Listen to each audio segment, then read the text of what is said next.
isso, né? Você pode, de repente, começar se apresentando, né? Falando para a galera aí quem é você, como foi que você se formou ator antes de se formar cenógrafo, né? Então... Eu não cheguei a me formar, eu estudei 2 anos na Escola de Teatro Martins Pena, mas a história ainda é anterior, bem anterior a isso, né? Que eu acho que vale a pena voltar lá um pouquinho. Sim. Eu, na verdade, eu comecei assim, coloquei o pé nas artes, como eu acho que várias pessoas, né? Assim, ali na escola, tinha uma coisa na igreja também, minha família sempre foi muito católica, e eu, durante um período ali da primeira parte da adolescência, frequentei muito uma comunidade católica, Santa Rita, e dei a sorte de lá ter um grupo de irmãs da Santa Cruz, e elas eram de origem da Suíça, e elas incentivavam muito os adolescentes, as crianças, para esse processo artístico, né?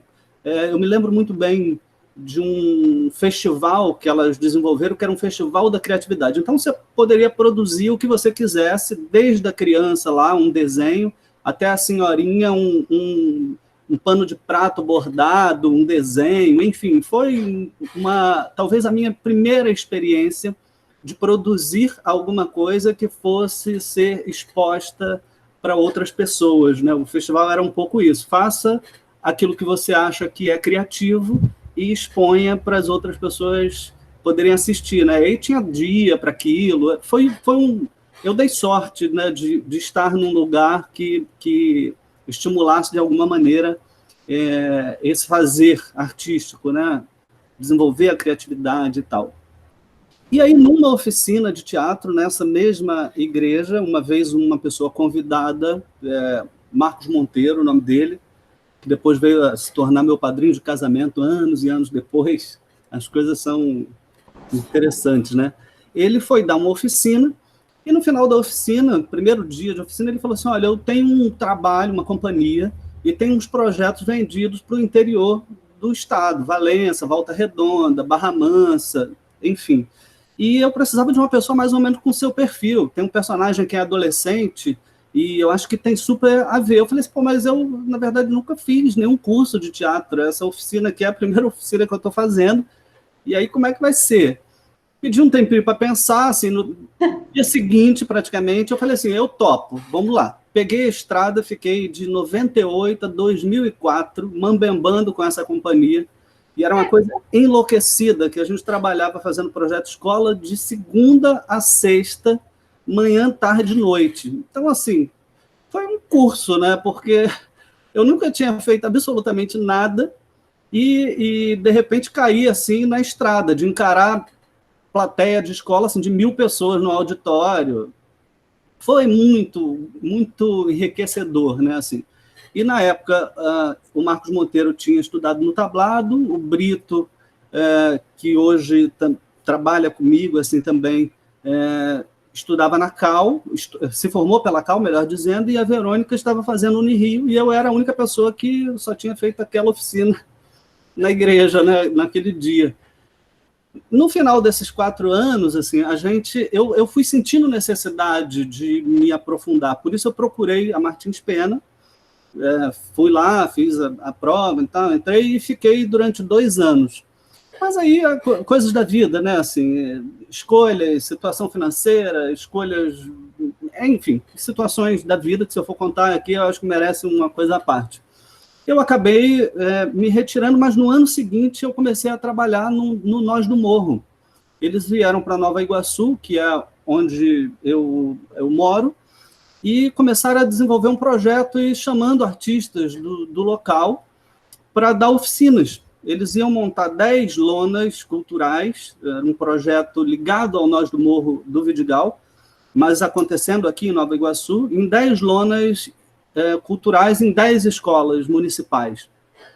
E aí eu comecei a participar, né? Assim, fiz uma imersão no Vidigal durante um tempo e comecei a dar oficina para crianças e adolescentes dentro desse projeto. E aí eu fui também experimentando um pouco da cenografia, porque chegava no final de um percurso, a gente tinha um trabalho que tinha que fazer, e eu já ia meio ali que experimentando. algo que já na companhia lá, de 98 a 2004, mais ou menos, eu fazia. O Monteiro tinha um Palio, e a gente tinha que produzir a cenografia para caber dentro da mala, e chegava lá, desmontava, assim, já era um exercício de cenografia e de figurino, que eu nem imaginava que fosse desembocar depois no desejo de fazer faculdade de artes cênicas com habilitação em cenografia, né, que veio mais tarde. E aí o Nós do Morro também foi um projeto que foi importantíssimo para mim. Assim, eu tive um apoio fenomenal da Zezé e do Guti Fraga para seguir em frente, né? Assim, pô, vai lá, tem que estudar, tem que se aprofundar. Na minha vida, na verdade, as coisas foram acontecendo um pouco mais à prática, e depois a necessidade de buscar a academia ou a escola ou a teoria para complementar esse conhecimento. Foi um pouco assim que foi sendo urdida essa minha pequena história, né? E aí eu entrei na Escola de Belas Artes e fiquei lá 11 anos. Foram 11 anos para fazer um curso que seria de 4 anos com um horário integral. Afinal de contas, eu tinha que também trabalhar. Eu continuava trabalhando no Nós do Morro. Teve um período que eu estava trabalhando no Nós do Morro, trabalhando na Globo e fazendo a faculdade. Então, assim, não dava para ser de outra maneira, né? Assim, eu fui fazendo na medida em que era possível. Mas consegui, terminei, e já estou aí empreendendo novos estudos. Assim, não dá vontade de parar, né? Depois eu vou falar um pouquinho sobre isso. Me matriculei num curso essa semana, inusitado, que eu começo a fazer e dura 1 ano e meio, mais ou menos. Eu acho que a gente pode colocar as fotos, né? Assim, já dá para ter mais ou menos uma ideia aí de onde que veio, as especificidades dessa pequena história, né? Eu acho que a gente pode ir colocando as fotos, e aí eu vou comentando ali. Eu pensei no seguinte, nessas fotografias que são de cenários, objetos, tem exposições, vários elementos. Ali eu posso ir falando um pouquinho sobre o processo que levou aquele trabalho, ou o que foi aquele trabalho, e aí vocês fiquem à vontade para a gente ir dialogando. Momento que vocês quiserem, podem interromper, podem perguntar, fiquem à vontade mesmo. Tá, então eu vou abrir aqui, vou compartilhar a tela, tá, gente? Uhum. Vocês vão ver, eu acho que vocês vão deixar de ver o Anderson e vão ver as imagens. Aí só me deem ok, porque eu não vejo mais nada agora. Só me deem ok se vocês estão vendo aí. Ah, ok. Então, espera aí. Eu não estou vendo ainda. Está vendo o compartilhamento da minha tela ou não, sim, Anderson? Sim, estou vendo. Tem um númerozinho, né? Sim. Ah, você ficou o JPEG. Vamos de baixo para cima, então. Isso. É nessa daí. Sem problemas. Aí agora é isso, assim, a internet vai colaborar para funcionar. Não, mas, bom, pelo menos eu estou conseguindo ver, porque eu estou no computador. Ah, foi. Esse trabalho foi... Tem 3 projetos aí, se eu não me engano, que eu coloquei, que são projetos que eu realizei lá no Nós do Morro, naquele período que eu falei das oficinas. O projeto lá aconteceu de 2005 a 2013. E aí eu coloquei 3 trabalhos que eu, ora, dirigi e assinei a cenografia, ou só assinei a cenografia. Esse trabalho chama-se Nordestes, baseado na obra do João Cabral de Melo Neto, e pode passando. Eu, na verdade, nem coloquei nessa primeira imagem foto de cenografia, mas para estabelecer ali um clima, né? Isso tem um pouco a ver com o que eu tenho buscado, que é mais o estabelecimento de um clima, mais um conceito do que propriamente dito construções, né, assim, físicas. Você pode, por exemplo, ter uma cenografia que tenha um palco completamente livre e que, às vezes, a luz ou um cheiro ou textura que a plateia possa ter acesso a ela vá estabelecer um clima e não necessariamente uma construção, né? A gente hoje tem uma liberdade muito grande em relação a isso, né? Pode ir passando, esse é o Rômulo. Hoje o Rômulo está formado em... Participou do projeto lá, hoje ele se formou em engenharia, mas volta e meia a gente se fala, e ele, que saudade daquele tempo. A galerinha aqui acabou conhecendo, né? A Kise, que participou do Nós do Morro, que eu acho até que você fez a Retalhos, Colcha de Retalhos, alguma coisa assim, né? A gente foi para Lisboa juntos com Colcha de Retalhos. Então, a Kise chegou a conversar com eles, e também a Cíntia Rosa, que foram do Nós do Morro, né? Então, elas estiveram aqui, conversaram com a galera e explicaram do Nós do Morro, né? Enfim, contaram aí a trajetória delas aí também. Então é legal a gente ver, né, que tudo, na verdade, vai casando, né? O Rio de Janeiro é desse tamanhozinho, né? Então, assim, a gente vai se esbarrando, vai se conhecendo, vai se encontrando. Mas eu separei esse cenário mais porque ele foi o primeiro cenário que eu fiz, que eu considero assim, que ele foi relativamente completo, por assim dizer, que eu fiz um croquis, eu fiz o desenho técnico, fiz uma maquete, fiz um 3D, e quando eu fiz a cenografia física, que inclusive os alunos atores, né, que eram 34 pessoas, na ocasião metiam a mão na massa, né, para pregar, amassar papel e colocar ali naquela parede para parecer uma parede de pau a pique, fazer o piso e tal. Eles metiam a mão na massa e a gente ia experimentando. Isso foi feito com papel? Essa parede foi papel e pigmento, papel jornal, papel de modo geral amassado, assim. Sim. Com farinha de trigo, um pouquinho de cola branca, a gente vai se virando com os recursos que dispõe, né? Sim, normal. E aí foi muito legal porque foi o primeiro cenário que eu vi efetivamente esse processo todo. Eu consegui, isso eu estava no segundo período da faculdade, mas já consegui fazer uma cenografia que cumpria mais ou menos um ritual, por assim dizer, né? Nem sempre é possível, a gente nem sempre tem recurso financeiro ou de tempo para produzir todo um projeto, né? Eu acho que o mais importante é que o cenógrafo consiga dialogar com o diretor e com a equipe de um modo geral para que todo mundo entenda o que se pretende fazer. Né? Às vezes o tempo é curto, às vezes o recurso é curto, né? Às vezes uma maquete demora quase o tempo para você executar um cenário no tamanho real, dependendo da complexidade do projeto, né? Então, realmente nem sempre é possível. Eu tenho lançado mão um pouco do 3D Max, né? Assim, uma maquete virtual, também tem funcionado bem. Você tem imagem dessas maquetes aqui no meio dessas fotos, de algum croquis, alguma coisa, para depois a gente mostrar? Eu acho que eu tenho um projeto que eu fiz do ateliê, não tem uma iluminação, não está ali todo bem acabado, mas tem uma estrutura que dá para entender e depois vai dar para a gente ver. Tá, pode ir passando esse. E foi muito gratificante, assim, ver o resultado daquilo que eu desenhei fisicamente ali no espaço, né, assim, e exatamente igual. Foi algo indescritível, assim, para mim naquele momento, né, consegui realizar. Parte também da cenografia, pode ir passando.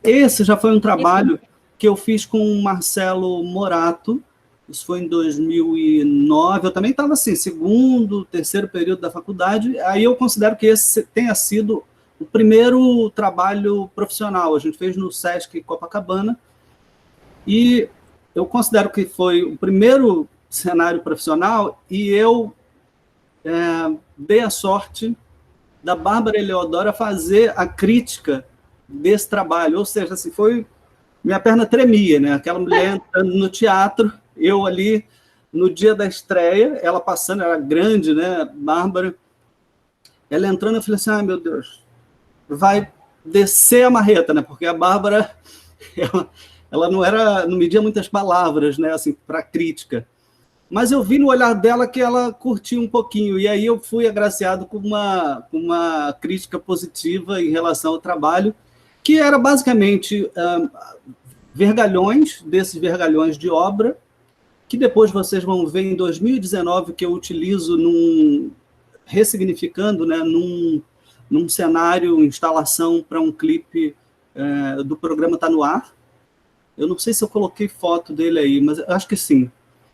E essas flores secas são sempre vivas, que eu comprei, na época, se eu não me engano, no Cadeg, ou no Ceasa, e coloquei para secar e tal. Os elementos eram basicamente esses. Mas ficou um cenário bem bonito. É um trabalho que eu me orgulho bastante de ter feito. Gosto, assim, traz boas lembranças, né? Ah, é lindo. Vendo pelas fotos aqui, ele é lindo. Pode passar. E aí o Renato Machado fez a iluminação. Anos depois, o Renato Machado foi me dar aula ele já era professor, né, na UFRJ. Eu estava nesse processo todo estudando, né, fazendo faculdade. Mas foi ótimo, porque eu fui estudando e aplicando muito imediatamente, né? O que ocorre, o que eu percebi com vários amigos que entraram mais ou menos no mesmo período, pode deixar, não tem problema, é que às vezes a prática vem praticamente depois que a pessoa está formada. Às vezes fica naquela ânsia, né, de terminar em tempo, eu preciso terminar em 4 anos, porque se impõe esse ritmo, etc. e tal, e às vezes deixa a prática um pouquinho de lado. Se eu tivesse que dar um conselho para alguém, embora conselho, se fosse bom, a gente vem um dia, eu diria para tentar encontrar um equilíbrio entre esses dois aspectos, né? Não adianta só meter a mão na massa, eu acho que é preciso conhecer a história da arte, conhecer a história do teatro, né? Buscar isso, ter conhecimento técnico, e aí depois eu vou falar um pouquinho sobre isso, algo importantíssimo, e relacionar isso com a prática e a teoria, né? Tentar encontrar o equilíbrio entre essas duas coisas. Eu aconselharia se alguém me pedisse um conselho. Mas é isso mesmo, eu passei por essa necessidade também, tipo, eu fiz, né, bacharel, fiz a CAL aí, curso prático, e quando eu comecei a dar aula para, né, pra galerinha aí do Solar, eu fui vendo que me faltava embasamento teórico de didática mesmo de aula, e eu fui correr atrás de fazer uma licenciatura, uma pós-graduação, né, aplicando a técnica com a teoria, a prática com a teoria. É por aí. A gente consegue linkar as coisas, né? Exato, porque senão fica aquela coisa da memória, né? Daquilo que foi, eu estudei isso lá não sei aonde, era mais ou menos por aí. Não, naquele momento você está fazendo as coisas ao mesmo tempo acontecerem, né? Parece que é mais vivo, você consegue ter mais propriedade até para fazer. Não sei, né? Também compartilho do seu mesmo conselho. A noite que ele não veio, esse trabalho foi também um trabalho lá no projeto do Nós do Morro. Da mesma maneira, nós produzimos, e na época a gente fez uma parceria com a Liesa, Escola de Samba. Eles tinham oficinas de aderecistas, e foram fazer essas oficinas lá no espaço que a gente tinha, e alguns elementos dessa peça foram produzidos por aderecistas desse curso, né? Fizeram um curso e nos ajudaram na produção de alguns elementos. Isso foi um dado novo, assim, interessante, pessoas externas dando essa colaboração. E aí eu utilizei essas velas, né? A história se passava à beira da praia, onde um rapaz era encontrado morto, e aí a história ia se desenvolvendo a partir dessa situação. E nessas velas a gente tinha projeções, onde uma personagem projetada dialogava com a personagem ator, né? Ali presente. E tudo assim, muito... eu não gosto de falar tupiniquim, fica parecendo meio pejorativo, mas assim, algo com um certo improviso, uma certa brasilidade, né? Assim, era o projetor que a gente tinha, com uma bandeirinha ali, de uma madeirinha que subia e descia, puxado por uma cordinha para projetar e fazer um blackout, situações assim, né? A gente às vezes se depara, e não se engane, isso acontece também no cinema, acontece também na televisão, por mais recurso que você tenha, às vezes essas brasilidades nos salvam, e já me salvaram diversas vezes. Podemos avançar. Para a gente em escola, isso é a coisa mais normal. Vamos lá. Gente, fiquem à vontade mesmo aí para... Está com dificuldade de passar. Essa galerinha aí, na maioria deles, eles sempre ajudam a gente no espetáculo final. Então, eles colocam a mão na massa para fazer o cenário, para fazer figurino, para fazer maquiagem. Sempre vão ali com um reforço, isso, né? Esse trabalho coletivo mesmo, que é, né, até um dos motivos a gente está fazendo essas palestras, né? Teatro todo mundo entender como tudo funciona. muito, o teatro possibilita muito isso, né? Esse trabalho coletivo.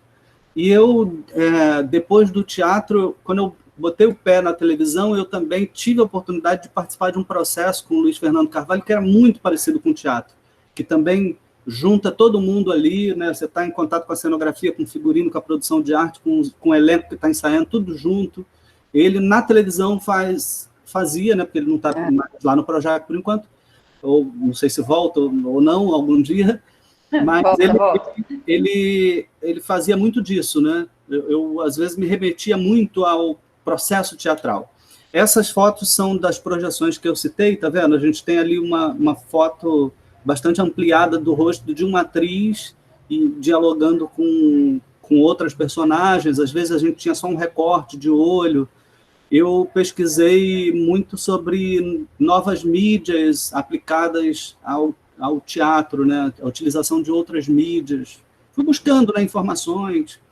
E aí, com os recursos que a gente tinha, né?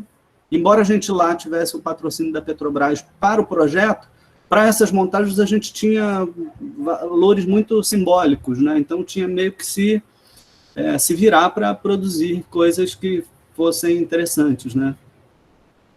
Podemos ir avançando. Ele não está querendo avançar. Tudo bem, gente. O pessoal está escondidinho.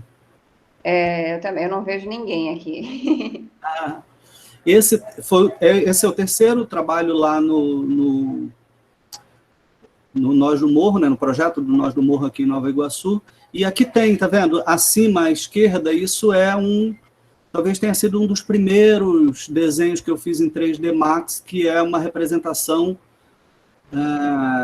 gráfica para o que eu faria depois. Se você observar, tem algumas modificaçõezinhas ali à esquerda, que eu coloco uma textura de telha de cima e embaixo.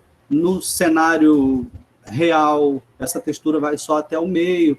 Mas como eu dirigi a peça, né, Piquenique no Front, e fiz a cenografia, então eu tive bastante liberdade também para ir fazendo essas alterações de acordo com o que a gente tinha de recursos. Se você observar, assim, é todo um material muito simples, mas que nos leva para aquele universo, né? Piquenique no Front conta a história de um casal, um pai e uma mãe que vai visitar um filho, um soldado que está lá no fronte de batalha. E eles vão lá para se encontrar com o filho para um piquenique, né? É uma situação de absurdidade e gera uma certa comicidade, né? É uma situação muito inusitada. No meio de tudo aquilo, ele puxa ali uma vitrolinha e coloca uma música para tocar e vão dançar, né? Assim, completamente alheio àquela situação que está ali acontecendo naquela trincheira. Foi bem gostoso de fazer. Eu estava fazendo isso e já envolvido lá com a televisão. Estava tudo ao mesmo tempo, e a faculdade. Vamos para a próxima aí. É bom que eu acho que tudo isso vai somando para a criatividade. Na hora do aperto, a gente encontra soluções que a gente não encontraria se a gente tivesse tempo. Nessa pandemia, eu tenho chegado à conclusão de que eu efetivamente trabalho muito bem sob pressão. Assim, me dá um tema, me dá um tempo, me dá um tempo mínimo e eu vou embora. Assim. Se deixar livre, se eu não tiver data, nesse sentido, eu sou um pouquinho indisciplinado, tenho que confessar aqui para todo mundo. Eu vou ter que trocar aqui, porque tem gente pedindo para entrar e eu tenho que liberar lá. Tudo bem. Então, deixa eu só... Vale, já volto para cá. Tomo uma aguinha aqui. Pronto. E é exatamente o Marcos Paulo que está lá agoniado para ver. Pronto. Vou voltar. Bem-vindo, Marcos Paulo. Bem-vindo, Marcos Paulo. E essa fotografia onde eu estou aí montado num cavalo foi no meu pedacinho de chão, a Fábula das 6. Essa história, na verdade, começou antes ali. Eu tive um contato com Raimundo Rodrigues, que é um artista plástico que fez Hoje é Dia de Maria, Pedra do Reino, assim. Ele também é daqui de Nova Iguaçu, um artista fenomenal, e que eu tive a oportunidade de ter um intenso diálogo com ele. A gente chegou a fazer um cavalo mecânico para comissão de frente da Beija-Flor, no ano que ela falava sobre cavalos, né, Manga Larga Machador e vários outros cavalos na história contava um pouco da história sendo conduzida pelos cavalos, né? Troia, e foram levantando várias situações em que o cavalo era muito presente para o desenvolvimento ou para o desenlace de alguma coisa. E foi a única experiência que eu tive no carnaval, não é efetivamente a minha praia, mas eu acho que é importante experimentar, né? Eu vou sempre que eu tenho a oportunidade de experimentar algo novo, eu embarco. Se eu vou gostar ou se não vou gostar, assim, eu como o jiló. Se eu não vou gostar dele, aí já é outra história. Aí eu não como a segunda vez, mas vou comer. E aí ele me chamou me apresentou para o Luiz Fernando Carvalho, e no primeiro dia o Luiz falou o seguinte: Anderson, a gente queria fazer, me contou a história, né, que se passava numa cidadezinha e tal, e falou, a cidade, eu queria que ela pudesse traduzir o olhar do menino, Serelepe, que é a personagem principal. E eu queria que tudo remetesse a brinquedo. E aí ele foi me dando referências autômatos, Museu de Brinquedo de Praga, que eu tive a oportunidade de ir lá e cheguei e não tinha ingresso para entrar. Eu falei, meu Deus... Caraca. No meio da quadrienal de cenografia de 2015. E aí eu fui estudando essas referências, fiquei durante 3 meses sozinho num galpão que eles me deram lá no Projac, praticamente dormindo no Projac, e pesquisando, experimentando. No final de 3 meses eu apresentei algumas coisas, ele falou assim, pô, é isso, vamos fazer. Até então, a produção de arte tinha todos os fornecedores de animais listados e engatilhados, porque eles alugam, né, animais, cavalo, cachorro, galinha, papagaio, tudo que precisa é alugado, né, tem fornecedores para isso, e a produção de arte é quem faz. Mas a gente abriu mão disso. Então, todos os animais da cidade foram meio que brinquedos. Esses cavalos, tinha galinha, porquinho, e eu fui pegando referências. Os porquinhos andavam como aqueles robozinhos que tem pequeno que você coloca numa rampa, e ele vai assim com a perninha. Sheila talvez lembre, não sei, os meninos se conhecem. Mas, enfim, brinquedos. Essas eram as referências, só que numa escala maior, né? Assim, esse cavalo se movimentava, as patas. As crianças, nossa, adoravam essa novela. E todo mundo essa galera viu essa novela. No entanto, né, que eu conversei com eles antes, eles comentaram sobre, né, quando eu falei que você estaria aqui, eles falaram desta novela especificamente. Então, e eu fiquei, embora a minha formação estivesse sendo cenografia, que eu não tinha ainda aí terminado a universidade, fiquei aquele tempo todo que eu falei para vocês, eu fiquei mais focado em tudo que se movimentava. O rio que se movimentava numa hélice cilíndrica, um objeto que se movimentava na frente da oficina do ferreiro, tudo que se movia, eu acabei me tornando responsável. Isso veio um pouco de sempre ter tido oficina em casa. Meu pai foi projetista de máquinas durante muito tempo para a indústria, e eu via ele criando. Meu pai era meu professor Pardal, e eu pegava a ferramenta, ia criando meus carrinhos, meus brinquedos, fazia sinuca, pinball, inventava um monte de coisa, e meu pai dava corda, né? Eu estragava ferramenta, quebrava coisa, ele, não, vai lá, me empurrava para fazer. Só que aí eu peguei esse conhecimento e fui aplicando as artes, né? E aí tem a ver com um curso que eu falei que eu me matriculei essa semana, de mecatrônica. Traduz aí para a gente, Anderson. Eu vou poder fazer um robô, por exemplo, né? Assim, eu tenho sempre trabalhado, principalmente nas artes visuais, com elementos que se movem, né? Que se movimentam. Esses cavalos, por exemplo, né? Esses brinquedos todos. Se eu tivesse um curso desse naquela época, eu teria tirado de letra muitas coisas que eu penei para fazer na prática, né? Assim, de vez em quando eu pedi um socorro ao meu pai, poxa, eu estou com um problema, queria resolver isso assim, a gente conversava, encontrava uma solução, mas Já naquele período eu falei assim, eu queria fazer esse curso, mas eu não tinha nem terminado a faculdade ainda, eu falei assim, não dá para encarar tudo assim ao mesmo tempo. Aí agora eu estou reunindo as condições possíveis para fazer isso. Mecânica e eletrônica junto, mas eu quero aplicar isso às artes. Caramba. Vamos ver o que sairá disso daqui a 1 ano e meio, 2 anos, né? Com certeza, com a sua criatividade, com tudo que você já fez, vão sair coisas maravilhosas. E aí, vamos lá. Eu tenho que sair. Eu aqui no pedacinho do chão, eu tinha uma equipe aí que variava de 10, teve um momento que eu tinha mais de 30 pessoas trabalhando comigo para produzir esses elementos. Eu era assistente do Raimundo e responsável por todos os animais e coisas que se movimentavam na cidade. O Lombardi aí sentado no cavalinho dele. Às vezes a gente só tirava a roupinha ali, né? Tem aquela parte colorida ali do peitoral, né? E colocava outros adornos para parecer outro cavalo. E às vezes de um dia para o outro pintava o cavalo de outra cor, porque a gente tinha 3 cavalos, mas eles tinham que ser meio multifacetado. O único que não mudava era o Quarta-feira, que era do Zelão, né, o personagem principal, e esse não, ficava sempre lá porque a gente usava com muita frequência. A Paula Barbosa também vendo o cavalo dela lá pela primeira vez. Isso é um rio também, um rio mecânico, são hastes no sentido longitudinal aí do rio, e a gente fez ali com EVA uma espécie de um parafusão, né, é uma hélice cilíndrica, mas traduzindo aí um parafusão, né, 4 parafusões, eles giravam todos juntos assim, e dava a sensação de que o rio estava se movimentando. Tudo na cidade era muito mágico, né? Era encantador. Assim, a gente abriu para algumas pessoas visitarem, ficou com desejo de remontar ela num outro lugar para visitação, mas assim, era uma estrutura muito grande também. Eu acho que a gente gastou para forrar essa cidade algo em torno de 20 toneladas de lata.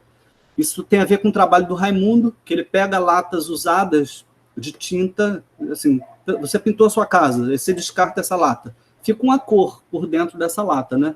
A gente abria essa lata, planificava e cortava como se fosse azulejos, revestimentos, e toda a cidade foi revestida com esse material. Foi um trabalho hercúleo. Eu cheguei no princípio, ainda trabalhar um pouquinho nisso, mas depois tive que me concentrar nos animais, e aí foi uma tropa, assim, muita gente para colocar lata naquelas fachadas todas, mas a cidade ficou encantadora. É belíssima, isso, nossa, sem dúvidas, né?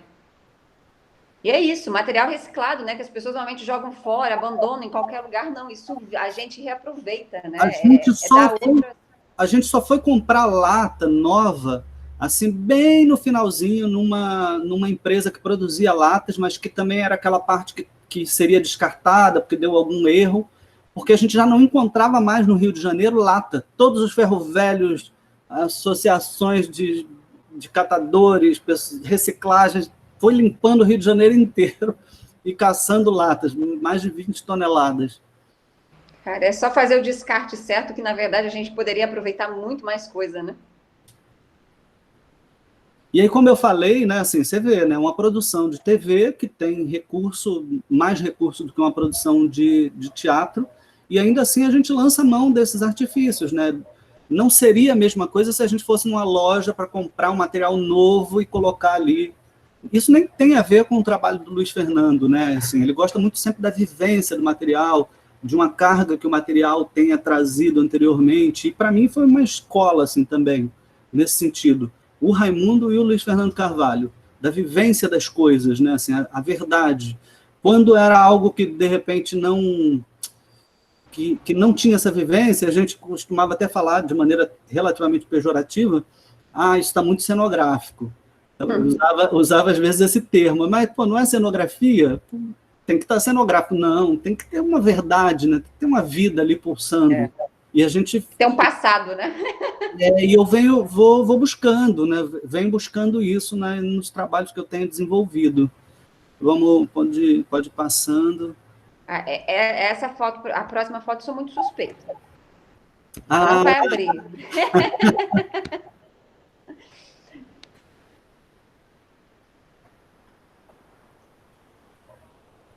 Mas até a anterior. Eu me assustei com esse teatro. Eu fui lá Teatro do Jockey, né?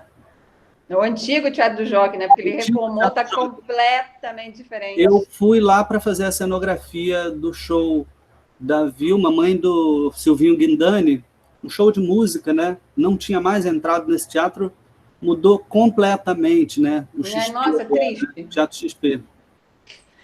Eu achava que tinha um certo encanto aqui, né? Assim, a gente tinha uma liberdade para criar, né? Só para vocês entenderem, isso aqui é um espaço livre, tinha arquibancada que era móvel, a gente podia organizar de outras maneiras. Hoje esse teatro tem lá uma plateia fixa e tem... Virou um palcão italiano, né? Virou um palco italiano, só que tem lá umas colunas, né? Assim, infelizmente tem uns probleminhas ali que a questão estrutural de engenharia, né? Assim, atrapalhou um pouquinho. Para tirar aquilo, o custo seria muito alto, né? Ficaram 2 colunas. Depois eu fiz lá também assistência para a cenografia do José Dias, Perfume de Mulher, e aí essas colunas super atrapalham ali, porque ela fica na coxia, né? Você cobre com uma perna. Eita. E aí vocês vão também se deparar com essas situações, assim, de fazer a cenografia para um teatro e depois, como foi o caso do Perfume de Mulher, a gente estreou no Petro Rio, ali na Gávea, e depois foi fazer no XP, né? Aí o teatro menor e com essas questões. Aí você tem que adaptar, às vezes, assim, de um dia para o outro. Em viagem, isso também é muito comum.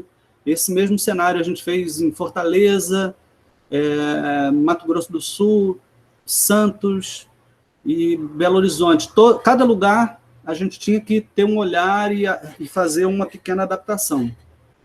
É claro que, assim, indicado é você pegar a planta do teatro antes, né, conversar com um funcionário lá, entender se aquela planta realmente está valendo, se você não pode fazer uma viagem técnica para checar, né? Às vezes nem é possível, né? Imagina, ir daqui para Fortaleza só para ver o teatro, depois voltar para depois ir de novo. Não tem produção que consiga bancar, né? Mas é importante você checar esses detalhes para não ser pego de surpresa, né? E aí, Ifigênia em Aulis, isso foi em 2009? Não sei, Michele, foi 2009? 2009, 2010. Não lembro mais. Foi o espetáculo que o Sotiris dirigiu. Eu conheci o Soto nesse trabalho e foi muito legal, assim, porque foi sabe aquele diálogo que flui tão bem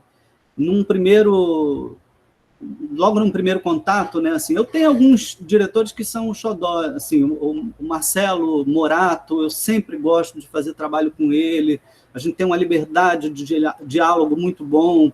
As experiências que eu tive com o Luiz Fernando Carvalho também em TV foram muito interessantes. Depois a TV atropela a gente, né? Assim, com a falta de tempo e a loucura de produzir 6 capítulos por semana, mas o diálogo é sempre importante.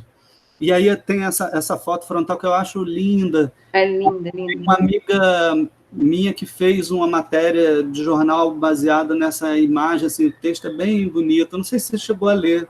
Se eu li, mas acho que estava com outra foto, não estava com a gente aí na frente. Mas eu acho que é um recorte dessa foto ou um ângulozinho. Pega essas partes de trás, a rampa, cara, esse cenário ficou incrível, gente. Incrível. E assim, muito simples, né? A gente tem lá uns varões horizontais com um tecido ali, representando um pouco a vela daquelas embarcações ali atracadas, e essa grande passarela que cria esse jogo, né, entre os atores que estão lá em cima e embaixo. Brincar também com esses níveis, né? Assim, aproveitar o teatro não somente em 2 dimensões, né, na sua largura e profundidade, mas também na sua altura, é sempre uma coisa gratificante quando você consegue, sabe? Quando você consegue atingir... Aqui a gente tinha um plus a mais, né? Porque essa parte aqui levantava no final e essa parte aqui virava um carrinho. Essa parte do centro era como se fosse um pequeno carro, né? Tinha virava um navio, roda ali, né? Aí aquilo levantava e essa embarcação vinha em direção à plateia, assim. Cara, essas situações inusitadas também são bem legais. E era num momento... Foi bom, porque foi num momento também que eu estava tinha uma certa liberdade de tempo e consegui ir na CAL e pegar material e garimpar em Ferro Velho, porque os recursos também da CAL que para mim é uma outra página na minha vida. Assim, a Cal também foi um lugar que eu pude experimentar. Enquanto muitos amigos meus na faculdade estavam lá fazendo, e a maquete ainda, tal, eu estava fazendo e colocando para a vida, né? Assim, levantando o cenário. E a Cal foi um lugar extremamente importante para mim nesse sentido. E até hoje eu tenho um grande carinho. Na verdade, eu fiz ano passado um cenário para o Marcelo, Abismos, e a gente andou conversando. Eu nunca consigo negar o Marcelo. Ele falou: Anderson, eu queria que a gente fizesse um cenário. No ano que vem eu vou estar aqui com a turma, não sei o que lá.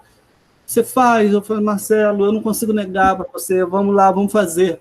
E a grana curtinha, mas assim, vamos lá, né? Um exercício.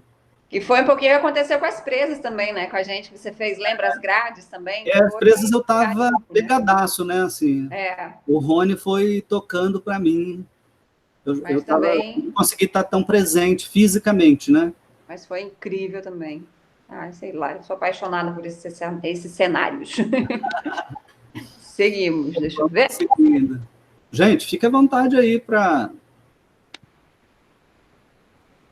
falar. Eu só queria saber uma coisa, tipo, essa passarela aí, primeiro você desenhou ela, imaginou ela, e aí você pediu para alguém fazer, ou você já tinha que ser meio que especializado em fazer isso aí também, para segurança de todo mundo?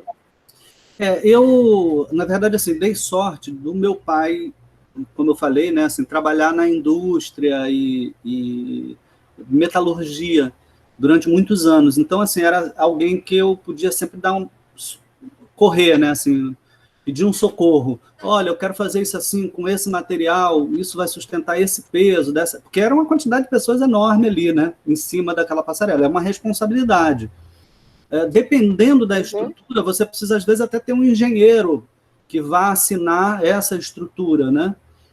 Mas aqui eu peguei pedaços de coisas prontas, a gente fez um desenho inicial, essa ideia da passarela surgiu numa das primeiras conversas que eu tive com o Sotiris, assim, se você me perguntar se fui eu exatamente ou se foi ele, eu acho que foi assim, na conversa, se a gente tivesse uma passarela, acho que foi algo mais ou menos assim.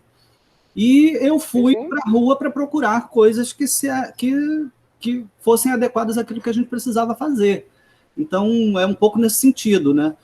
A gente, às vezes, quando tem pouco recurso financeiro também, precisa estar aberto e entender que, assim, não dá para fazer uma passarela de 3 metros. Às vezes vai ter que ser 2,50, porque a gente encontrou uma peça que cabe. Aí você vai lá, refaz o desenho, conversa com o diretor. Isso também acontece em cinema e TV. De, às vezes, a gente reformular alguma coisa por conta do custo final, né? Assim, você precisa chegar, você tem um teto, né? Tem um limite para as coisas. Não sei se respondi exatamente a sua pergunta. Não, respondeu sim, total. Então, vamos para a próxima. Aí. Vamos.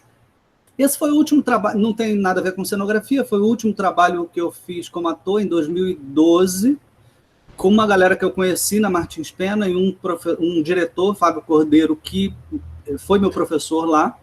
E aí, anos depois, né, me convidou para fazer, e a gente fez uma temporadinha ali no Sérgio Porto e alguns Sescs também. Foi muito bom. Mas eu coloquei, mais do que para falar que eu também já trabalhei como ator, para dizer que foi muito importante essa formação e esse contato, entender do lado de quem está pisando no cenário, na rampa, né, correndo esses riscos na cena, porque quem corre o risco é o ator, né? Quem está ali dando a cara no momento que o público está presencialmente é o ator.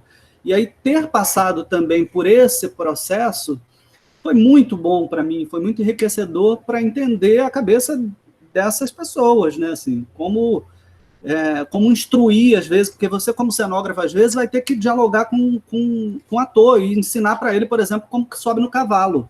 Eu tive que ensinar para os atores. Eu fiz isso aqui para você pisar aqui, você bota o pé aqui, passa para lá, né? Ter esse diálogo prático, né? Esse diálogo para as coisas práticas. do funcionamento propriamente dito do cenário, ou mesmo para você sugerir alguma coisa. Poxa, se você surgisse dali de trás daquela passarela que eu fiz para levantar, seria bem bacana, vamos conversar com o diretor. Né? Assim, eu sou muito palpiteiro.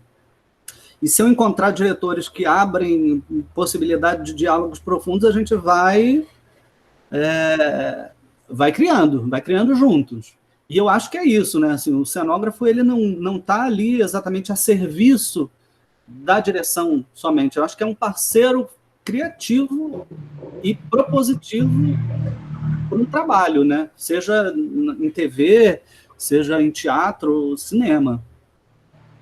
E você consegue ter essa abertura com a maioria das pessoas que você trabalha, com diretores? Quando não tem, isso se apresenta no resultado. Quanto maior o diálogo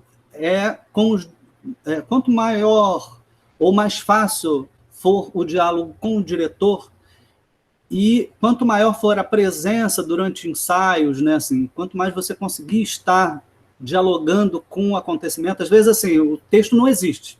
Às vezes ele vai sendo construído por improvisações, etc. e tal. Tem vários processos que se realizam dessa maneira. Se você não está ali presente, perde determinadas situações, assim, o tempo não volta, né? Você, às vezes, vai chegar ali e vai impor um desenho. Quando você consegue criar esse diálogo,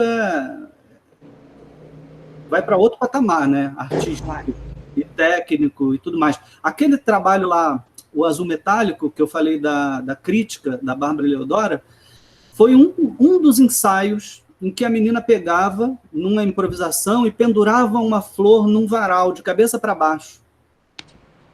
E aí aquilo, pum, me deu um estalo. Ali mesmo eu comecei a fazer uns desenhos, eu falei, pô, isso é a síntese do que eu quero para a cenografia. Se eu não estivesse naquele dia dialogando com os atores, eu tinha perdido o bonde. Ela, na verdade, depois que foi entender de onde que veio, eu falei assim, tá vendo essas flores todas? Foi naquele dia tal que você pegou, na sua improvisação, uma flor e pendurou num varal, aí pendurou depois uma outra, e aí se tornou isso aqui. Olha como você contribuiu, né, com o meu trabalho, e a gente está em sintonia e está dialogando. Eu acho que é muito isso, né? É esse trabalho coletivo, de ator, de diretor, de cenógrafo, tudo é um conjunto, né? Porque espetáculo é isso, ou é conjunto, ou, né, é aquela coisa chapada que você vê cada um fazendo a sua parte, mas aquilo não dialoga, aquilo não, sabe, não conversa, né? Quando eu falo que o processo do Luiz Fernando Carvalho tem um quê de teatral, é nesse sentido. Ele criou um espaço lá que ele chamava de TV Lier, e que todas as equipes, cenografia, produção de arte, artes plásticas, que era o departamento que eu trabalhava, todo mundo ficava ali junto, porque é muito comum lá, e é mais comum, que uma etapa do processo seja produzida lá no costurão, a outra seja lá na fábrica de cenário, e as pessoas, às vezes, não dialogam, né? Porque é uma estrutura um pouco mais industrial, né? Tanto que eles chamam uma novela, por exemplo, de produto, né? Eu tenho um pouco de dificuldade de entender esse... Mas é um produto de entretenimento e eles tratam como tal, né? Assim, um carro, por exemplo, não produz todos os elementos na mesma fábrica, né? Tem um pneu que é produzido lá num lugar, uma peça em lugar Y, e a montadora vai fazer tudo ali. É um pouco assim, né? TV caminha um pouco nesse sentido. E o processo com o Luiz Fernando Carvalho vai no sentido oposto, né? Vai mais ao encontro do teatro, como comunhão, né, das partes.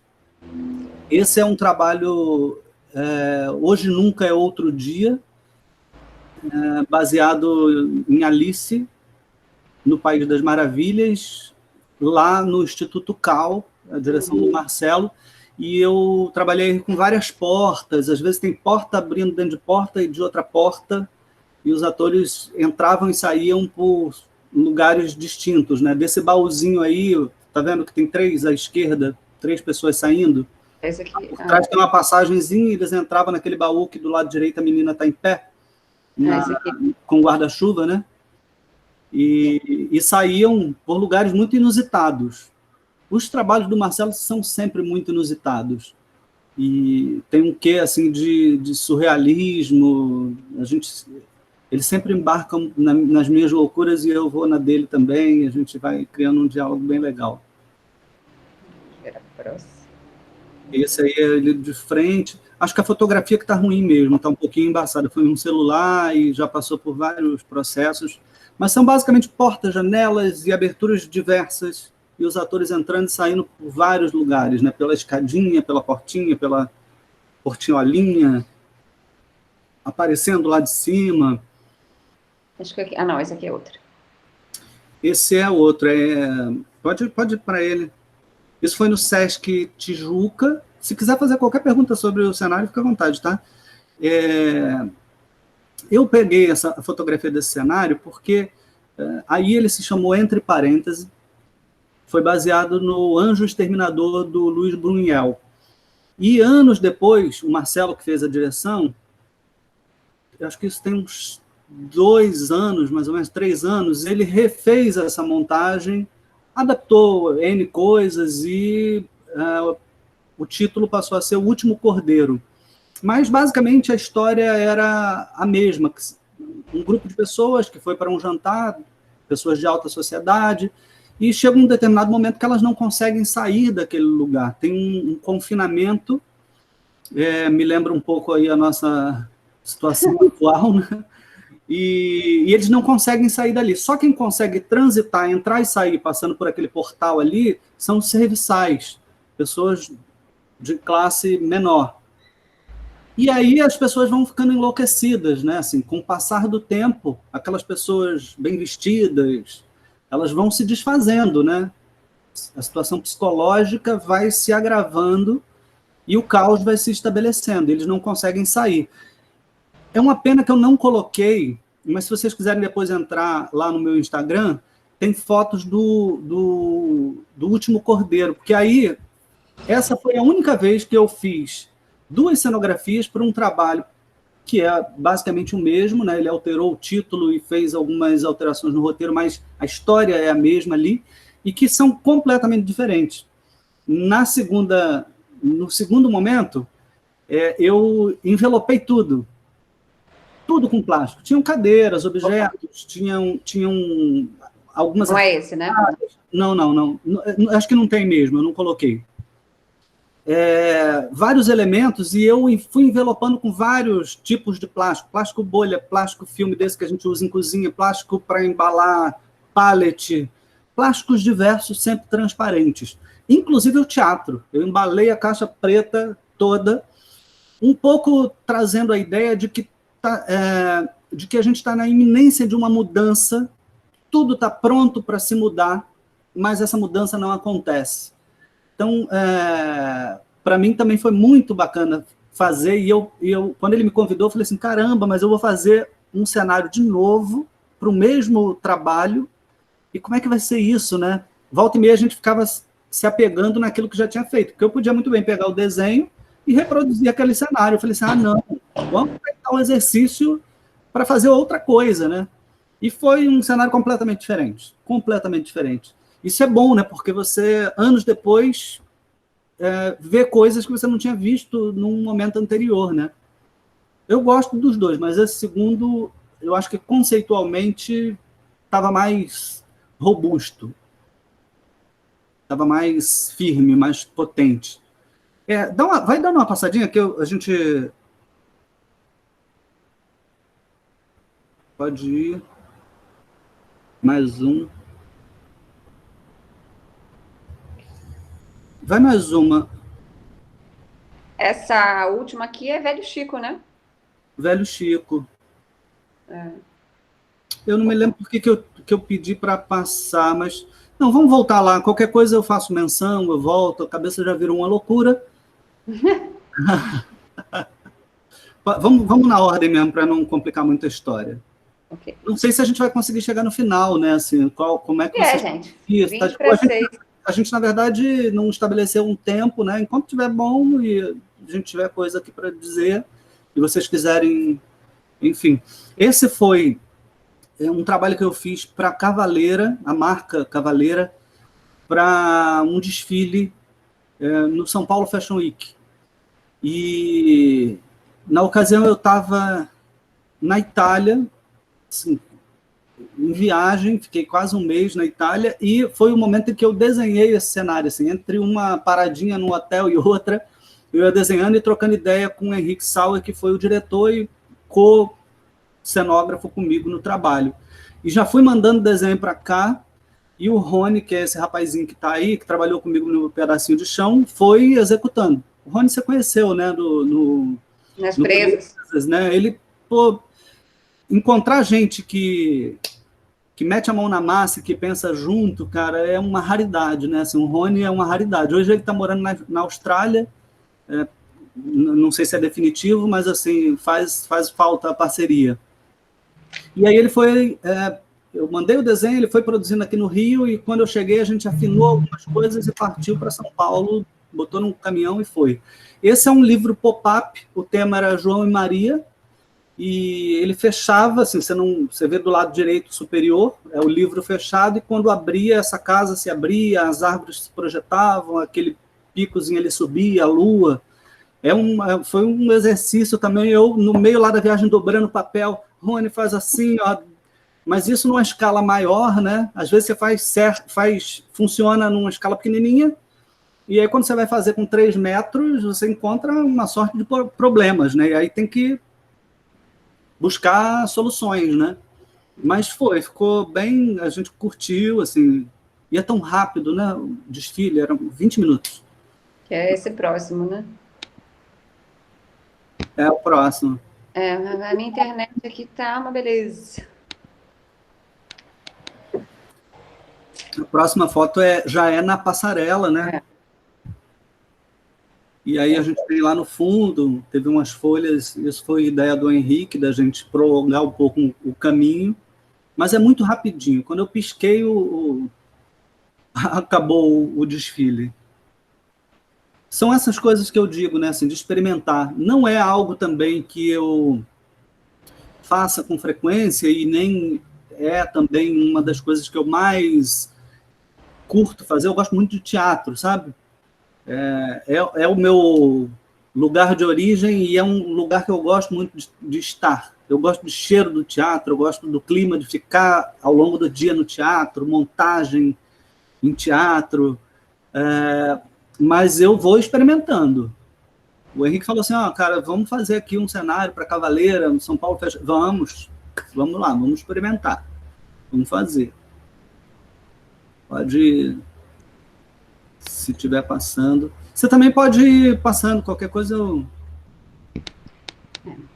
Ali a gente usou papel. Você vê que todo o revestimento lá do fundo é papel.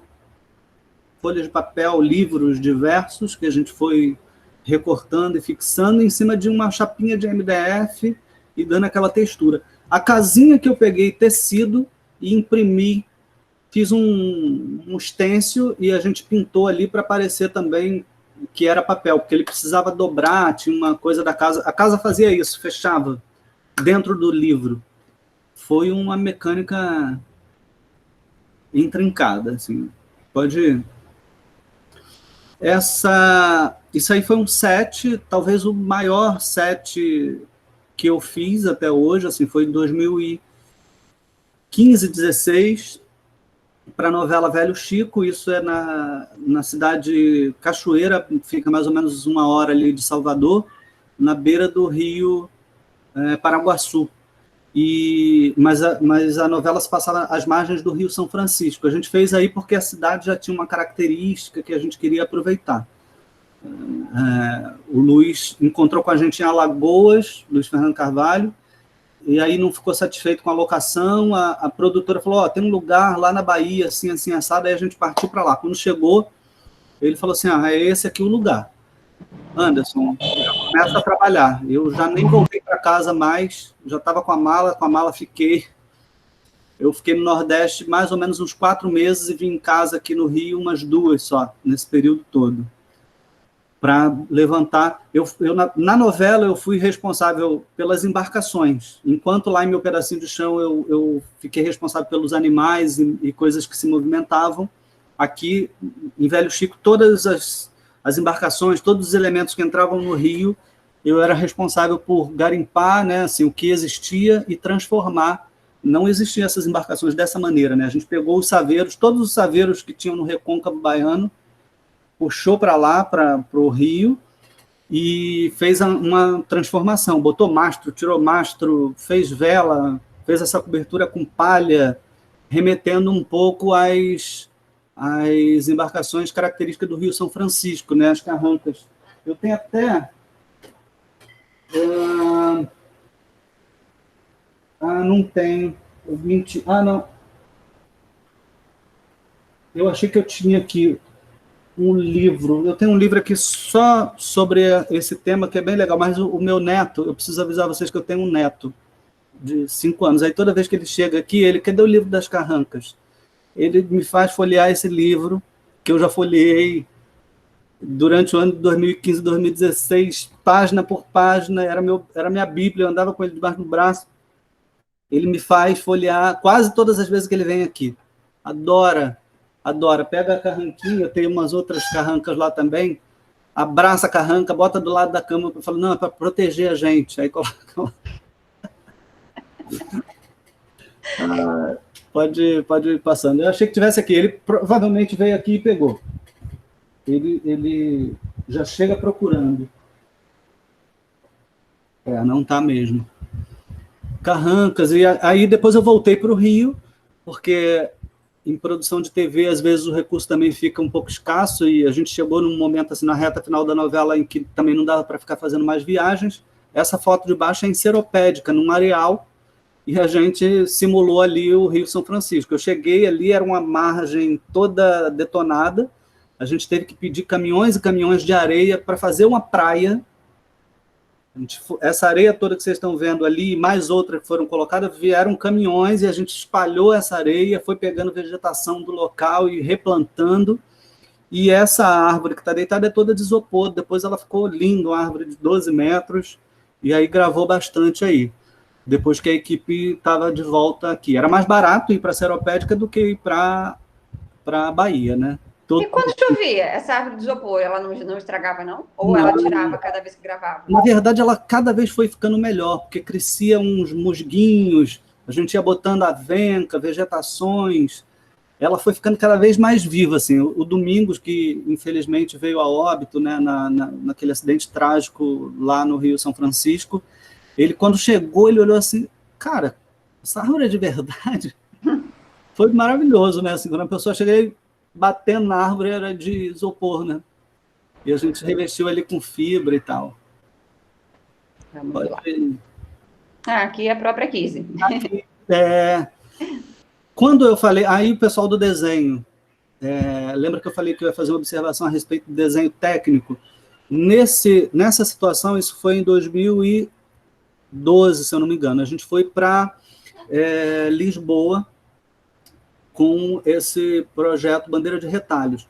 A equipe era grande, mais de 30 pessoas no elenco, entre elenco e produção e tal, e chegou um momento que a produção falou assim, olha, não tem como a gente levar o cenário. Eles fizeram o orçamento, orçaram, né, o translado do cenário, e ficava um negócio absurdo. Aí disseram assim, Anderson, a gente vai ter que refazer o cenário lá em Portugal, porque sai muito caro.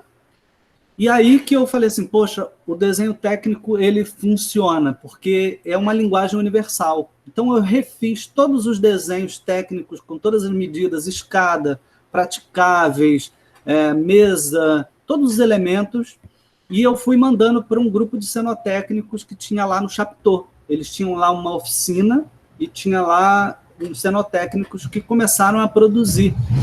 Se não fosse essa linguagem universal do desenho técnico, eu não teria tido condições de realizar esse trabalho, porque a gente tinha uma semana, a gente chegou lá num domingo, se eu não me engano, e as apresentações seriam no final de semana seguinte. Eu não teria condições nenhuma de produzir o cenário, mesmo porque o elenco precisava ensaiar, né? Então, assim, eu terminei, eu acho que na quarta-feira eu já estava com o cenário dentro. Cheguei no domingo e quarta-feira estava pronto. Porque, na verdade, eles já foram adiantando e eu cheguei para dar uma parada nas arestas e montar propriamente dito o cenário. Então, esse conhecimento que eu adquiri depois na Escola de Belas Artes foi, para mim, fundamental. Assim, tá aí a prova de que o conhecimento acadêmico junto com a prática. Essa parte do desenho técnico é o que interessa Marcos Paulo, que ele adora a parte do desenho técnico. Eu acho que eu não tenho nenhum desenho técnico aqui, mas depois a gente pode trocar figurinha, a gente pode passar alguma coisa. Esse foi um monólogo que a minha amiga Ana está residindo lá em Paris, e a gente fez em 2015. A gente conversando, ela falou assim, Anderson, eu estou querendo participar do Festival de Avignon, que é um festival incrível, incrível de teatro no sul da França. Você acorda e fica pensando assim, qual dos, sei lá, vou chutar, mas eu acho que é mais ou menos por aí mesmo, qual dos 700 espetáculos que estão acontecendo na cidade eu vou assistir hoje? Eu não estou exagerando, porque são mais de 100 espaços de apresentação, entre garagem, tudo vira teatro na cidade, no período do festival, que acontece durante 28 dias. Garagem, barzinho, café, teatro, vira teatro. E aí ela falou assim, eu estou querendo levar um monólogo para lá, quer assinar a cenografia e iluminação? Eu falei assim, pô, eu quero, e vai coincidir com a minha viagem, porque eu estava com uma viagem marcada para Praga, para a Quadrienal de Cenografia de Praga, que é um dos maiores eventos de cenografia, se não o maior do mundo, né? Eu não levei trabalho nenhum, né? Fui lá para ver os trabalhos de vários países. É muito interessante, é muito bom. E aí eu desviei um pouquinho e a gente se encontrou assim uma semana antes em Paris. Eu aproveitei a arquitetura do teatro, essa parede descascada do fundo. Eu falei assim, não quero tecido preto, não. Vamos utilizar isso e a gente construiu uns mapas também e eu assinei a iluminação. Tolerance, o nome desse monólogo. Conta a história de uma mulher, Angelina, que acaba cometendo um crime, né, assim, um atentado. Ela coloca uma bomba num lugar, aquela disputa para a libertação, né, da Argélia em relação à França, e ela acaba colocando essa bomba, mas o filho dela vai para o lugar. E aí, até muito tocante. Um trabalho, aquelas coisas que ficam, né? E a cenografia, para mim, assim, é um lugar também de conhecimento, porque a cada trabalho que você faz, você precisa estudar ou uma nova cultura, ou buscar referências, né? Assim, o tempo vai passando e a gente tende a ampliar o conhecimento em função da quantidade de trabalhos que vai fazendo, né? Não precisa necessariamente se esperar ser experiente para começar a fazer. Começa a meter a mão na massa, aquela coisinha pequena, né? E a experiência ela vai se acumulando ao longo dos anos, né? Isso é um trabalho de uma série chamada Cabeça Feita, e aí isso já é um parênteses no meu trabalho. Eu tenho me aventurado bastante nas artes plásticas. Estou com uma exposição, inclusive, em quarentena, no Sesc. Ela está fechadinha lá, a gente produziu, ficou durante um mês, aí veio a pandemia e ela foi fechada, né? Eu não sei como é que vai ser. Não faço a mínima ideia de como é que as coisas vão proceder. Essa é de uma série chamada Cabeça Feita, que eu fiz em 2007, 2008, por aí. Estava tudo junto, né? A faculdade, a cenografia, as artes plásticas, tudo acontecendo ao mesmo tempo. O próximo eu expus numa galeria que o Raimundo tinha ali na Lapa, e depois também na Bienal da Escola de Belas Artes, pode passando. A Água e Seu Papel era o nome da exposição coletiva, e aí depois eu coloquei nessa Bienal. E aí eu estou sempre dialogando ali com a arquitetura, você vê que tem uma porta aberta e ela abraça um pouco aquilo, e vai, em cada lugar que eu expus, e foram 3 vezes essa obra, ela estava um pouquinho diferente, sempre buscando esse diálogo com a arquitetura. A próxima é uma coroa de Xangô. Isso foi feito no 3D Max também, está bem rudimentar, né? Você vê que não tem textura nenhuma, é basicamente ali para a gente entender o sólido. eu fiz para um centro religioso, e assim, eu nem professo fé nenhuma hoje em dia, assim, minha base é católica, mas já tem muito tempo também que eu não, nem a igreja católica eu frequento, mas um amigo meu me pediu para fazer essa coroa de Xangô, e ela ficou, eu gostei bastante, assim, do resultado e do clima que também se estabeleceu dentro daquele espaço ali. Essas abas aí levantam, e ali ele colocava oferenda, né? Assim, muito bonito. A cultura brasileira é muito rica, né?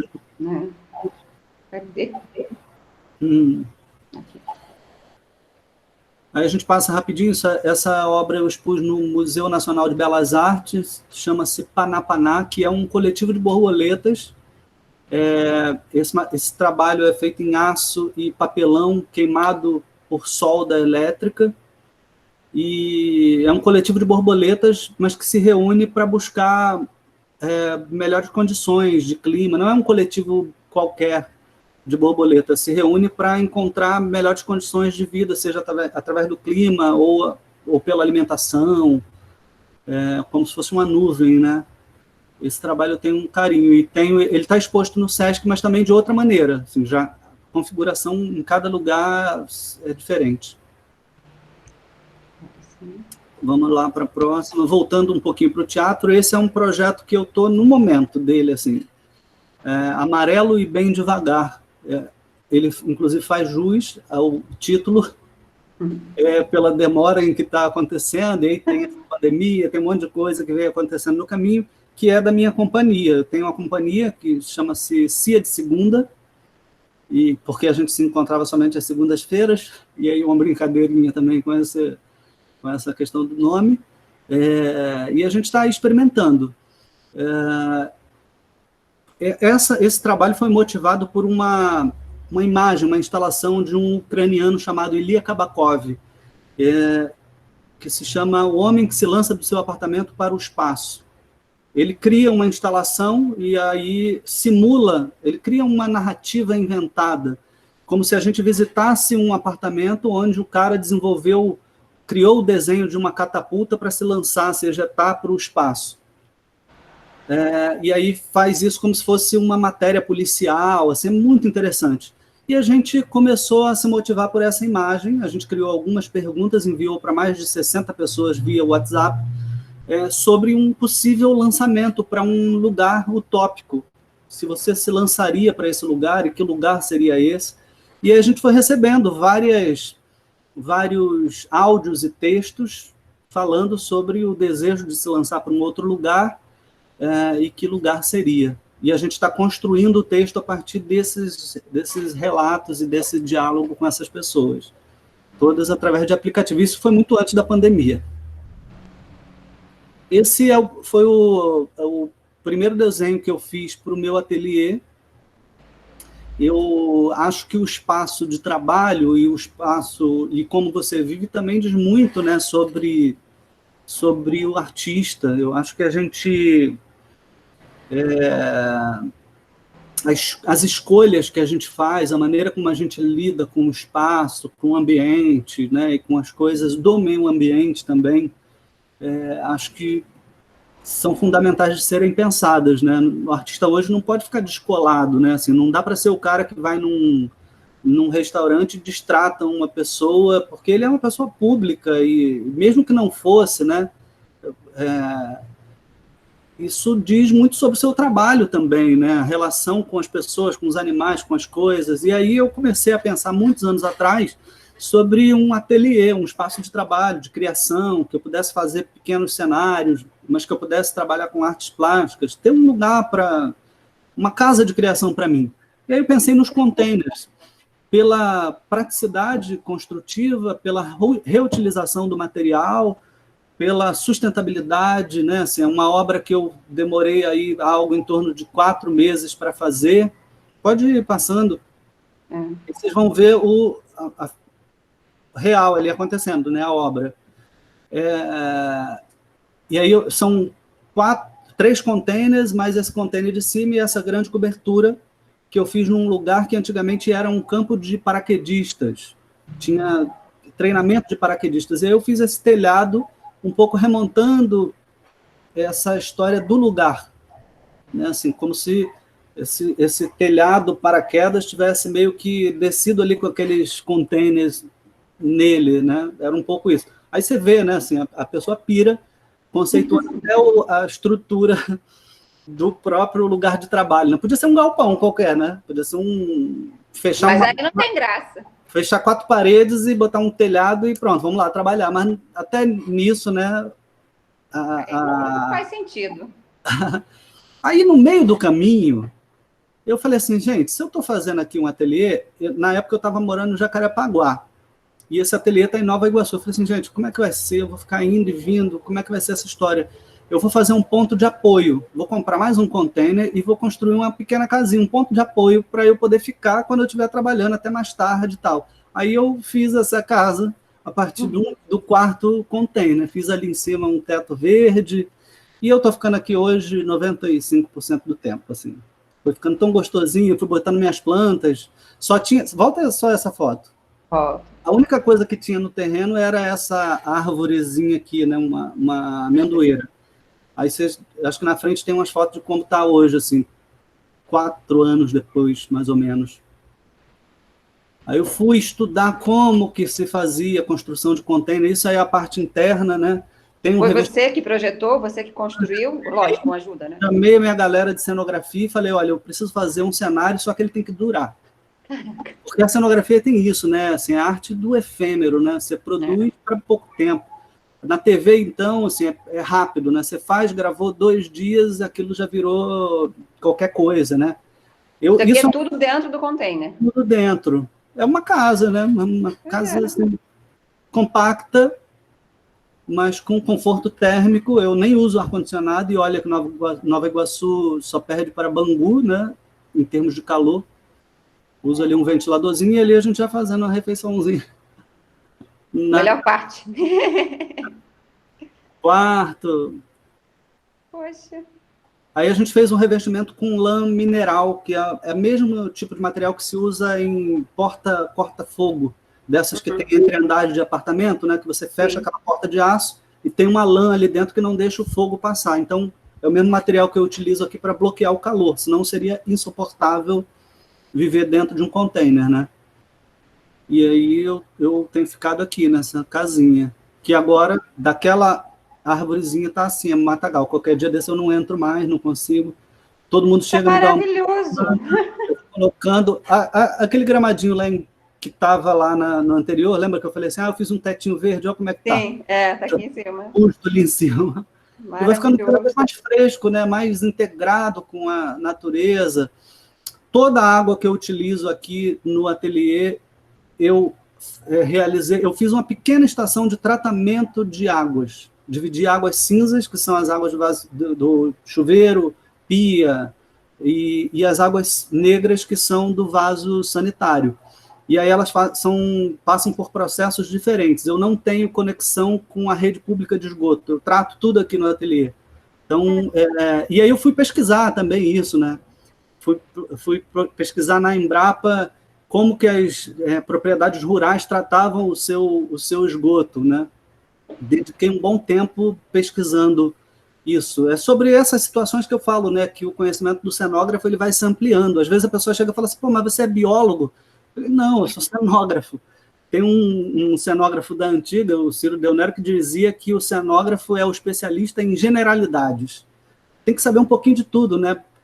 Até o artista, né, de uma forma geral, né? O artista, de modo geral, né? Paisagismo. Você vai construir uma cenografia que você precisa botar árvores reais. Eu passei por isso numa série chamada Dois Irmãos, que eu fiz também com o Luiz Fernando Carvalho, em que a gente precisava fazer Manaus. A cenógrafa foi e encomendou várias árvores e colocou as árvores lá. Só que, assim, as árvores não tiveram tempo para se enraizar no solo, as folhas todas caíram e chegou o dia de gravar.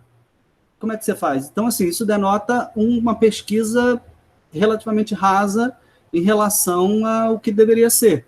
Aí a gente teve que fazer árvores cenográficas. Eu peguei eu devo ter feito umas 40 árvores cenográficas que se movimentavam, e cada dia de gravação as árvores iam, um monte de gente carregando árvore e reposicionando.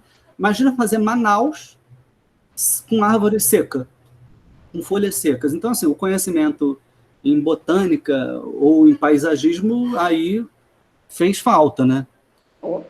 A quem projetou, no caso lá, a cenografia. Eu estava no departamento de artes plásticas, só para vocês entenderem, eu estou falando isso direto, existem 2 departamentos, o de cenografia e de produção de arte, isso é regra, na TV.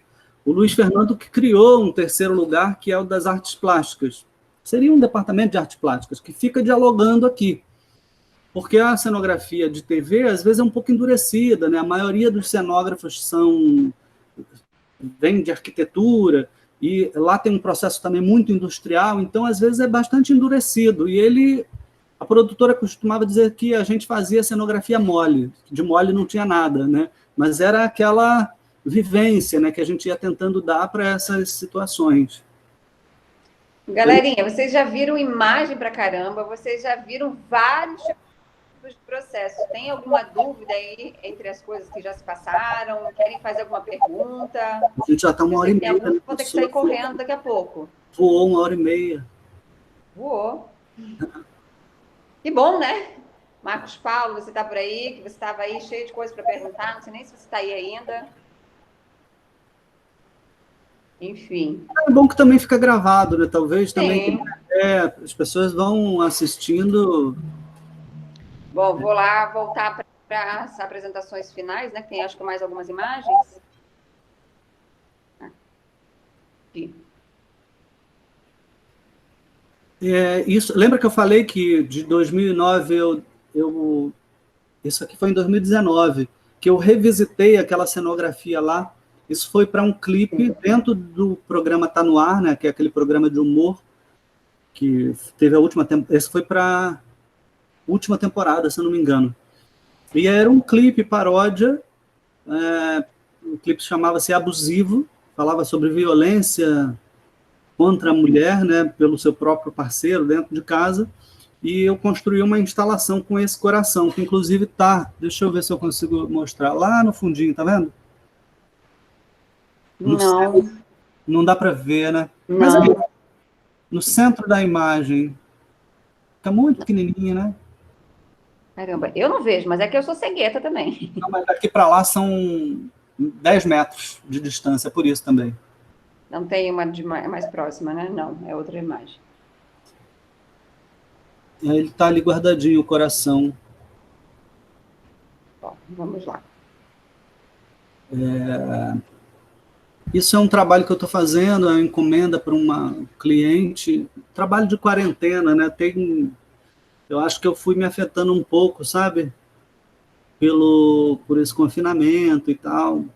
Fala um pouco de amizade aí, mas também da tristeza desse momento assim que a gente está passando, né? Assim, quase uma lágrima presa.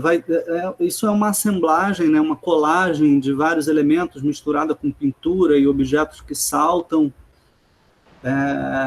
mas que, grosso modo, traduz um pouquinho essa sensação de agora, que a gente precisa se apoiar nos amigos, né? E os amigos vão se apoiando na gente, trocando, mas tem uma tristeza de estar distante, né? Tem gente que eu não vejo pessoalmente há meses, né?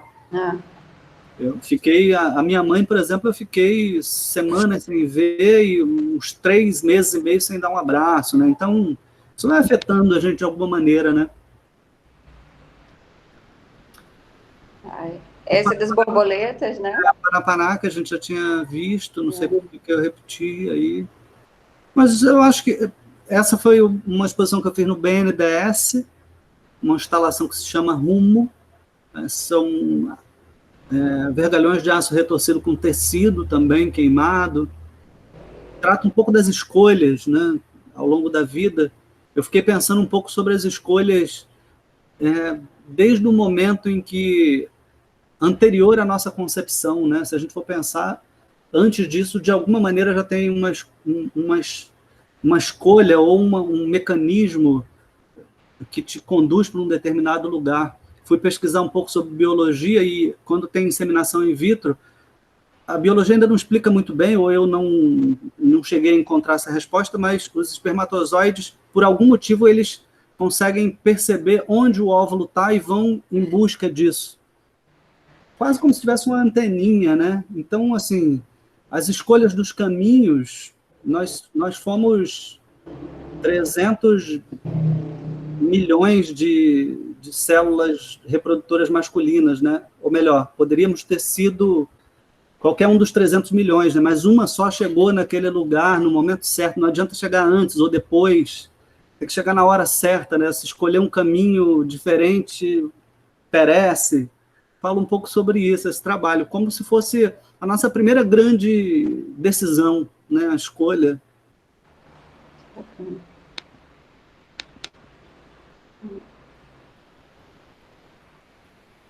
Totem é uma espécie de ode à natureza. Eu fui juntando trabalhos aí que eu fiz ao longo de 10 anos. Tem coisas que eu fiz em 2007, 2009, 2013, e fui construindo esse totem meio como um ode mesmo, assim, à natureza, um poema à natureza. Eu acho que é isso, né? A gente viu tanta coisa que é até difícil de... Isso é na exposição, isso foi no Centro Cultural dos Correios, no Festival de Esculturas do Rio. Eita, comecei a fazer bagunça. Tá vendo? A arquitetura sempre vai me interessando muito. Nenhum artista queria muito essa parede aqui. Essa parede, ela dá o acesso ao banheiro, lá no Centro Cultural do BNDES. Eu falei, não, essa parede é minha, eu quero poder dialogar e fazer essa curva, né, assim, perder um pouco de perspectiva. Até a iluminação, eu meti um pouco o bedelho lá com o pessoal da iluminação, falei assim, eu queria mais iluminado, e depois isso ir se perdendo um pouco, né, como se a gente não visse muito bem o local, o destino, ou o lugar onde a gente um dia vai chegar, né. Essas situações vão me interessando, tem me interessado muito. Eu espero que tenha sido bom para vocês, e quem não conseguiu também ficar direto vai ter oportunidade de ir revendo, né? Até um estudo, né, Anderson? Em cima disso dá para fazer um estudo gigantesco, assim, porque você ofereceu aí várias ferramentas para a gente mergulhar agora em cima disso. Né? Instigou o conhecimento, que a ideia é exatamente essa. Poxa, não sei, meninos, se vocês têm alguma coisa para perguntar mais especificamente, mas da minha parte foi incrível, foi lindo ter esse material. Oi. Eu não tenho nada para perguntar, não. Só queria dar os parabéns, porque o trabalho dele, gente, a mente dele funciona muito rápido. Ele pensa assim muito rápido. E até aquele lugar lá que ele falou, Seropédica, se eu não me engano, eu pensava, eu nem me toquei que eram caminhões que estavam levando areia para eles poderem botar lá. Até o container, foi lindo, gente, tá lindo. Que bom, Vitória. Que bom que você se interessou, que você gostou. Deixa eu já parar aqui.